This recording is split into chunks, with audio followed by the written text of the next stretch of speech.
I stared at the flashing caller-ID HOA complaints department for the third time this morning, heart pounding as the shrill beep cut through the quiet dawn. My coffee mug trembled in my hand as I answered, forcing calm into my voice.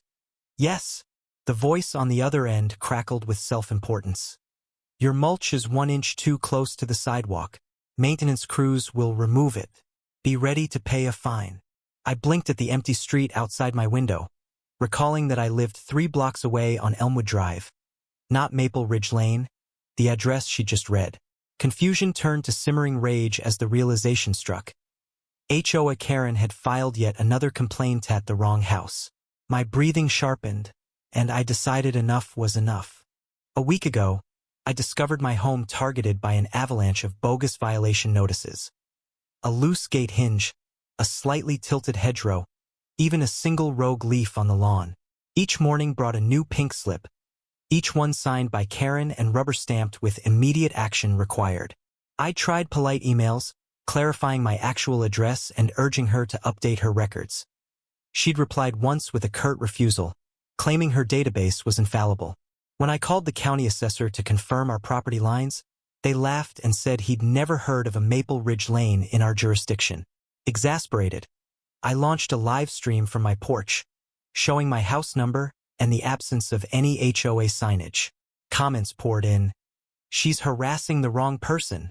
Time to fight back. That's when I conceived my counterattack.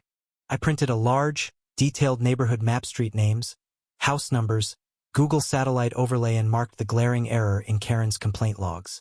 Early the next morning, I slipped the map into her mailbox, addressed to the HOA office, along with a note. Dear Karen, here's the correct address. Please update your records to reflect that I live at 277 Elmwood Drive, not 33 Maple Ridge Lane. Let me know if you have further complaints. I hit send on the live feed, narrating each step. The camera captured her mailbox, the crisp paper, and my confident expression, then panned to the street sign gleaming in the sunrise. I challenged viewers. Let's see if entitlement admits a mistake. 10 minutes later, my phone buzzed with her call. I answered, and her tone wavered. Didn't realize. I let her stammer, then pressed. So you'll withdraw the fines and correct your records?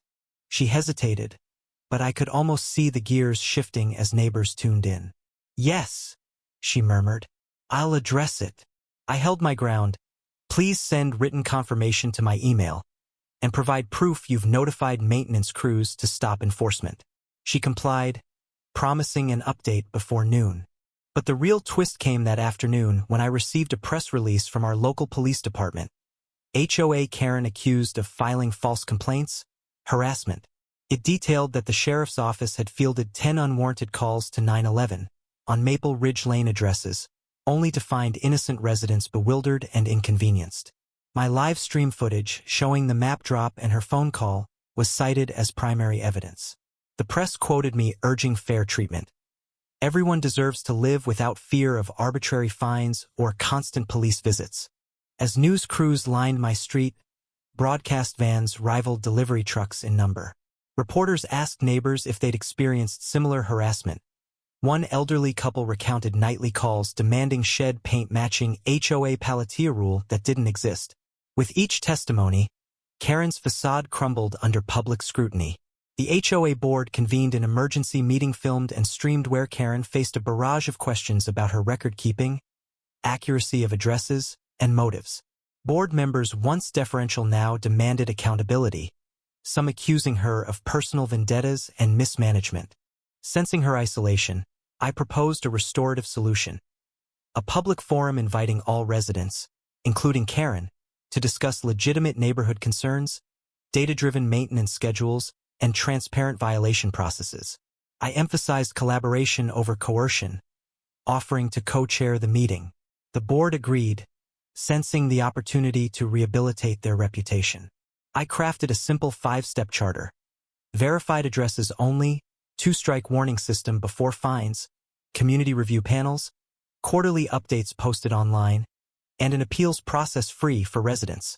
When I presented it at the forum, neighbors applauded, impressed by the clarity and inclusiveness. Karen arrived, flanked by a few loyalists, but without her clipboard's usual swagger. She took the podium, face pale as she admitted her mistakes, blaming outdated spreadsheets and lack of verification protocols. In a moment that stunned everyone, she apologized to the residents she'd harassed, including those on wrong streets.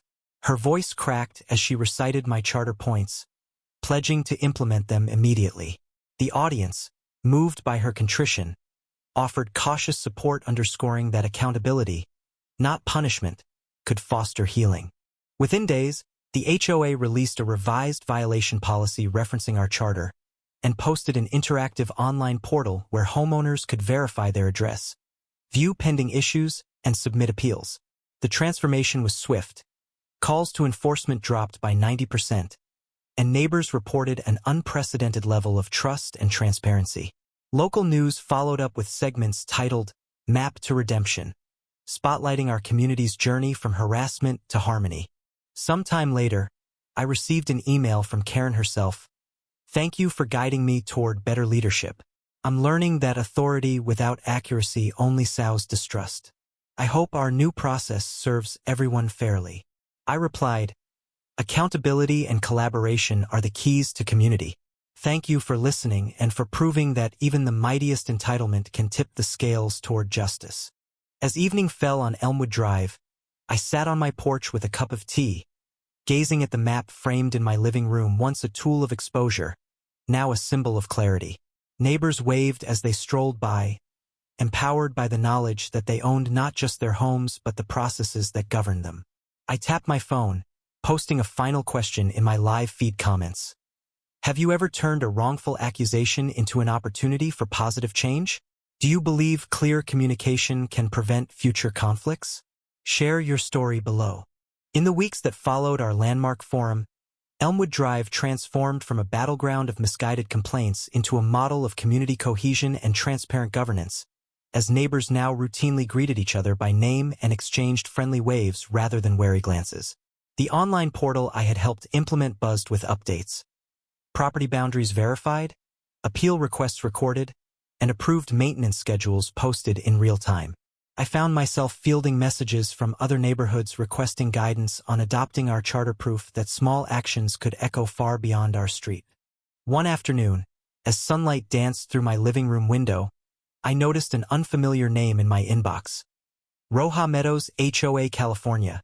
Their email explained that after watching our story dubbed Map to Redemption in the local news, they had restructured their own enforcement policies, saving homeowners thousands in erroneous fines. They attached a photo of their own framed charter hanging in their clubhouse. Seeing our principals travel cross-country filled me with humility and pride, reminding me that the seeds of accountability, once sown, can bloom in unexpected places.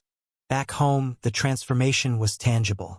The once infamous utility box at the corner of Elmwood and Maple Ridge, site of Karen's erroneous complaints, had been repainted with a vibrant mural depicting an open book and compass rose, symbolizing clarity and direction. Underneath, an inscription read, "Knowledge guides us. Maps unite us." Children played beneath the art, their laughter a refrain that drowned out the echoes of old tensions. Karen herself contributed, her once stern portrait replaced by a smiling figure handing a map to a neighbor, her apology immortalized in color and brushstroke. Despite the goodwill, shadows of the past occasionally surfaced. I heard whispers that Karen contemplated a quiet return to her former tactics, though tempered by the humility she had learned. One evening, as the sun dipped low, I found an envelope slipped under my door. Inside lay a handwritten note from Karen. I misstepped in pursuit of order, forgetting that community thrives on communication. I'm hosting a neighborhood picnic this Saturday to rebuild trust. I hope you'll attend.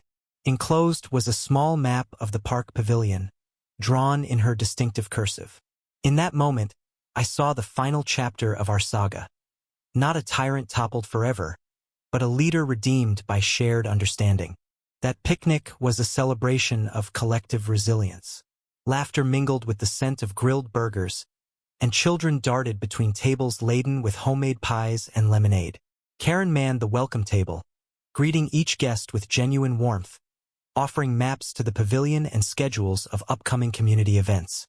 I joined her briefly, handing her a stack of fresh neighborhood maps I'd printed updated to include new points of interest and emergency routes symbolic of our journey from confusion to clarity. She accepted them with a grateful nod, eyes moist with unshed tears.